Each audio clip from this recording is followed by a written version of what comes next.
தர்மபுரி பாஜக கூட்டணி வேட்பாளர், அதாவது பாமக என்று சொல்லக்கூடிய கட்சியின் அன்புமணி ராமதாஸின் மனைவியாக இருக்கக்கூடிய சௌமியா அன்புமணி அவர்கள் தர்மபுரியில் முஸ்லிம்கள் அதிகமாக இருக்கக்கூடிய பகுதிக்கு மாம்பழத்துக்கு ஓட்டு போட்டு ஜெயிக்க வச்சுன்னா நிறைய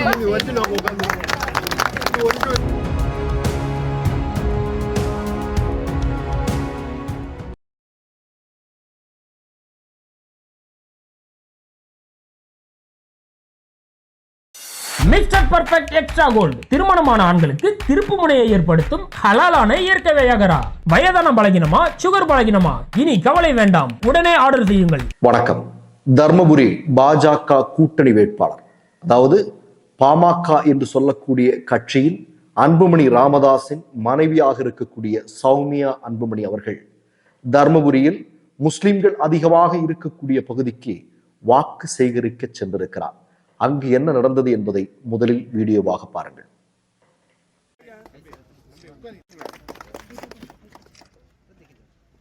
எவ்வளோ போராடினா இஸ்லாமியர்களுக்கு தெரியும். பாமக ஐயாவுடைய மருமக நம்ம சென்னை அன்புமணி டெல்லியில் தொகுதி எம்பியாக இருந்து எவ்வளோ பண்ணாங்க. மத்திய அமைச்சர் தெரியும், அவங்க மனைவி. இவங்க தமிழில் நல்லா பேசக்கூடியவங்க, இங்கிலீஷில் நல்லா பேசக்கூடியவங்க, இந்தியில் ரொம்ப நல்லா பேசக்கூடியவங்க. இவங்க தான் ஜெயிக்கிறாங்கன்னு சொல்லி இப்போ முடிவாயிடுச்சு. கண்டிப்பாக அதான் உண்மை.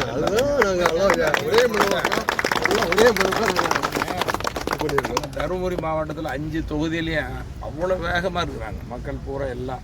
இங்கே இருக்கிறது, இங்கே நம்ம காவிரிபுரத்தில் இருக்கிற சத்யநகரில், கொளத்தூரில் இருக்கிற எல்லா இஸ்லாமியர்களும் சொல்லி மாவட்டத்துக்கு. இதில் இன்னொன்று ஒன்று சொல்லிக்கிறேன், கூட்டணி அப்படி இப்படின்னு தான் பார்க்கக்கூடாது. இல்லை இல்லைங்க, அதெல்லாம் அந்த 10 மணி வரைக்கும் நாங்கள் எதுக்காக இருக்கிறோம்? எல்லா ஓட்டும் மாவட்டத்துக்கு கூட நாங்கள் உங்களுக்கு உறுதுணையாக இருக்கோம். ஆமாங்க, அந்த காலத்தில் பாய் ஒருத்தர் தான் அங்கே இருந்தார், ஒரு பாய் தான் இருந்தார். அவருக்கு எப்படி இருந்தாரு, அவங்க அப்பா தான் முதல் மெம்பர்.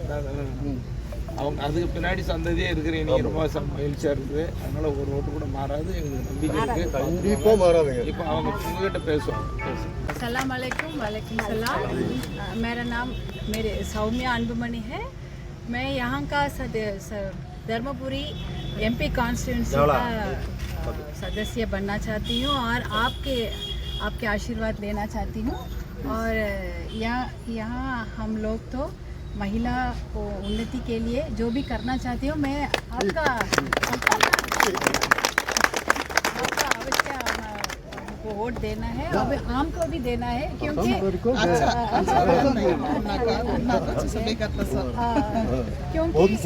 क्योंकि जो भी यहाँ का समस्या मैं समझती हूँ, जो भी यहाँ का वो वाटर प्रॉब्लम है मैं वो सब समझती हूँ और मुझे तो जानकारी है। इसीलिए जो भी मैं बात करना चाहती हूँ, पहला मुझे वोट देना चाहिए, उसके बाद मैं सदस्य बनना चाहती हूँ।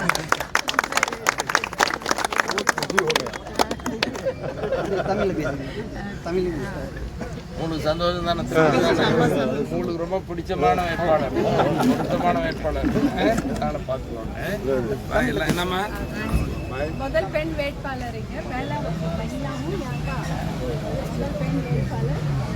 கண்டிப்பாக எனக்கு உங்களுடைய ஆதரவை கொடுக்குமாறு நான் ஆசையோட பண்போடு கேட்டுக்கொள்கிறேன். ஏன்னா நிறைய செய்யணும்னு நான் விருப்பப்படுறேன், நிறைய உழைச்சி எல்லாருக்கும் நல்லது செய்யணும்னு ஆசைப்படுறேன். எனக்கு அதுக்கு ஒரு வாய்ப்பு கொடுங்க. மாம்பழத்துக்கு ஓட்டு போட்டு என்னை ஜெயிக்க வச்சுன்னா நிறைய. அதாவது அதுல சௌமியா அன்புமணி சொல்லக்கூடிய ஒரு செய்தி நமக்கு பெரிய சிரிப்பை வரவழைச்சது. மணி வேற சொல்றாரு, 2 பேரும் சேர்ந்து சொல்லக்கூடிய செய்தி நமக்கு சிரிப்பை வரவழைச்சது. என்ன அப்படின்னா, நாங்க பாஜக கூட பெட்டியை வாங்கிட்டு நாங்க கூட்டணி வச்சிருக்கிறோம், ஆனா பாஜக கூட கூட்டணி வச்சிருக்கிறதுனால நீங்க எங்களுக்கு ஓட்டு போடாமலாம் இருந்துடாதீங்கம்மா அப்படின்னு அங்க இருக்கக்கூடிய முஸ்லிம் மக்களை பார்த்து கேட்கிறார். நான் சௌமியா அன்புமணியினுடைய மாமனார் ராமதாஸ், சௌமியா அன்புமணியினுடைய கணவர் அன்புமணி, இவர்களுக்கும் சௌமியா அன்புமணியை பார்த்து சில கேள்விகளை நான் முன்வைக்க விரும்புகிறேன். அதாவது 30 கோடி முஸ்லிம்கள் இந்தியாவில் இருக்கிறார்கள், உங்களுக்கு எல்லாம் தெரியும் நினைக்கிறேன். ஆனால் இந்தியாவில் இருக்கக்கூடிய பெரிய கட்சியான பாஜகவில் ஒரு முஸ்லிம் எம்பி இருக்கிறாரா? ஒரு முஸ்லிம் எம்எல்ஏ இருக்கிறாரா? அல்லது உயர் பொறுப்புகளில் ஏதாவது ஒரு முஸ்லிம் இருக்கிறார்களா? இல்லை. இதை எதிர்த்து என்றைக்காவது ஒரு நாள் உங்கள் மாமனாரோ உங்கள் கணவரோ பேசியிருப்பார்களா? சரி, பில்கிஸ் பானு வழக்கு ஒன்று வந்ததல்லவா இல்லையா? ஒரு சகோதரிக்கு எவ்வளவு பெரிய அநீதி இழைக்கப்பட்டது என்பது நமக்கு தெரியும். மீண்டும் மீண்டும் தன்னுடைய வாழ்நாள் முழுவதும் உயிரை பிடித்துக் கொண்டு பில்கிஸ் பானுவும் அவருடைய கணவரும் தொடர்ந்து போராட்டங்களில் ஈடுபட்டு இறுதியில் அதற்கு காரணமான சங்க பரிவாரங்களை சிறைக்கு அனுப்பினார் அல்லவா? அநீதி இழைக்கப்பட்ட போது அன்றைக்கு அன்புமணியோ அல்லது ராமதாசோ ஒரு வார்த்தை பில்கிஸ் பானு என்று சொல்லக்கூடிய சகோதரிக்கு ஆதரவாக பேசியிருப்பார்களா? இல்லை. அடுத்ததாக நான் ஒன்றை சொல்கிறேன் உங்களுக்கு. அதாவது சிஏஏ என்று சொல்லக்கூடிய ஒரு விஷயம் இல்லையா, அது எதற்காக கொண்டு வரப்படுகிறது என்பது ஊர் உலகத்துக்கே தெரியும். அது பாராளுமன்றத்தில் ஒரு மசோதாக தாக்கல் செய்யப்பட்ட போது அதை ஆதரித்தவர் உங்களுடைய கணவர் அன்புமணி. மக்கள் மன்னிப்பார்களா? நீங்க மேலோட்டமா பார்த்தா இதனுடைய ஆபத்து புரியாது. சிஏஏ என்ஆர்சி என்று சொல்லக்கூடிய இரண்டையும் சேர்த்து பார்க்க வேண்டும். நீங்க அப்பதான் உங்களுக்கு இதுக்குள்ளாடி இருக்கக்கூடிய அபாயம் புரிய ஆபத்து தெரியும். நான் ஒண்ணு சொல்றேன். ஃபக்ருதீன் அலி அகமது அன்புமணிக்கும் ராமதாஸுக்கும் நல்லா தெரிஞ்சிருக்கும். ஏன்னா இந்தியாவுடைய குடியரசுத் தலைவராக இருந்தவர். அவருடைய குடும்பத்திற்கு குடியுரிமை மறுக்கப்பட்டிருக்கிறது. அது தெரியுமா? அது உங்களுக்கு தெரியுமா? அடுத்ததாக நான் ஒண்ணு சொல்றேன். இந்தியாவில் நம்முடைய எல்லை பகுதியில், கார்கில் எல்லை பகுதியில் மிகப்பெரிய அளவில் அந்நிய நாட்டு வீரர்களை எதிர்த்து போரிட்டு மிகப்பெரிய வீர பதக்கங்களை வாங்கிய முகமது சனல்லா கான், அவருக்கு குடியுரிமை மறுக்கப்பட்டிருக்கிறது. அது தெரியுமா உங்களுக்கு?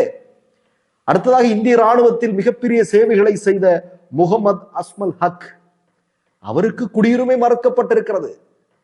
நான் கேட்கிறேன், அதாவது சிஏஏ சட்டம் அமல்படுத்தப்பட்ட போது அங்கே அன்புமணி இருந்தார் அல்லவா? இருந்து கொண்டு என்ன சொல்லியிருக்கிறது தெரியுமா? 10 ஆண்டுகளாக இந்த மண்ணில் வாழையடி வாழையாக வாழ்ந்து கொண்டிருக்கக்கூடிய ஒரு சமூகத்தை மத ரீதியாக பிளவுபடுத்தி அவர்களுக்கு குடியுரிமை மறுப்பதற்கு உங்களுக்கு அதிகாரம் கொடுத்தது யார்? இந்த மண்ணில் முஸ்லிம்களும் இந்துக்களும் கிறிஸ்தவர்களும் மிகப்பெரிய அளவில் இரத்தத்தை சிந்தி மிகப்பெரிய தியாகங்களை செய்து இந்தியா என்று சொல்லக்கூடிய இன்றைய நிலைமையை உருவாக்கி கொண்டிருக்கும் போது RSSும் இன்றைய பாஜகவும் என்ன செய்து கொண்டிருந்தது? பிரிட்டிஷாருடைய ஷூவை நக்கி கொண்டிருந்தார்கள். அப்படிப்பட்டவர்கள் இங்கு இருக்கக்கூடிய இந்திய மக்களுக்கு குடியுரிமை மறுக்கிறார்கள் என்றால் அதை எதிர்த்து ஒரு கேள்வி அன்புமணி கேட்டிருந்தார், பதவியெல்லாம் 2ஆம் பட்சம் மக்கள் மனதில் இருந்திருப்பாங்க இல்லையா? உண்டா இல்லையா? அப்ப பாஜகவோடு கூட்டணி வைக்கிறீர்கள். இன்றைக்கு உலக நாடுகளே மிகப்பெரிய கண்டனங்களோடு வெளிவந்திருக்கிறது அல்லவா? என்ன சொல்றாங்க? இந்தியாவில் இருக்கக்கூடிய சிறுபான்மை சமூகத்தை சார்ந்தவர்களுக்கு என்ன நிலைமை? மோடியினுடைய ஆட்சி, பாஜகவுடைய ஆட்சியில எவ்வளவு பெரிய சிக்கல், இது சொல்றாங்களா இல்லையா? ஆனா இவற்றையெல்லாம் மௌனமாக கடந்து விட்டு நாங்கள் உங்களுக்கு வாக்களிக்க வேண்டுமா?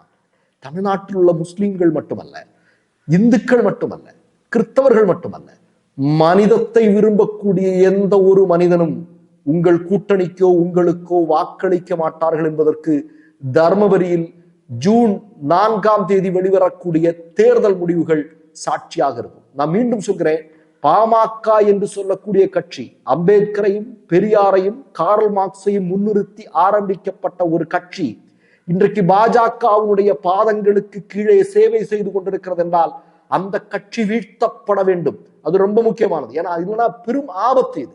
சரியா? புரிந்து கொண்டிருப்பீர்கள் என்று நம்புகிறேன். முடிந்தால் இந்த பதிவை அன்புமணிக்கும் ராமதாஸுக்கும் அனுப்பி வையுங்கள். மற்றொரு நிகழ்வில் சந்திப்போம். நன்றி, வணக்கம். மை நேம் இஸ் ரெட் சேனலை சப்ஸ்கிரைப் பண்ணிக்கோங்க. அதுக்கப்புறமா பக்கத்துல இருக்கிற ஜாயின் பட்டனை கிளிக் பண்ணீங்கன்னா ஒரு நியூ பேஜ் ஒன்று ஓப்பன் ஆகும். அதுலயும் ஜாயின் பட்டனே கிளிக் பண்ணிக்கோங்க. அதுல பாத்தீங்கன்னா credit R debit card options இருக்கு. இதுல உங்களுக்கு விசா, மாஸ்டர் கார்டு, ரிப்பே அப்படின்னு 3 ஆப்ஷன்ஸ் கொடுத்துருக்காங்க. அதுல நீங்க எந்த கார்டு சூஸ் பண்றீங்களோ அந்த கார்டோட நம்பர் என்டர் பண்ணிக்கோங்க. அப்புறமா கார்டோட வேலிடிட்டி மந்த் அண்ட் இயரை டைப் பண்ணிக்கோங்க. அடுத்தபடியா உங்க கார்டோட பின்னால சிவிசி கோடுன்னு சொல்லிட்டு 3 நம்பர்ஸ் கொடுத்துருப்பாங்க. அந்த நம்பர் இதுல என்டர் பண்ணிக்கோங்க. அப்புறமா அட்ரஸ் அண்ட் இன்ஃபர்மேஷன் என்டர் பண்ணிட்டு பைங்கிற பட்டனை கிளிக் பண்ணிக்கோங்க. ஒருவேளை உங்க கார்டு நம்பர் இன்வாலிட்னு காமிச்சிச்சுன்னா உங்க கார்டுல இன்டர்நேஷனல் யூசேஜை எனேபிள் பண்ணுங்க.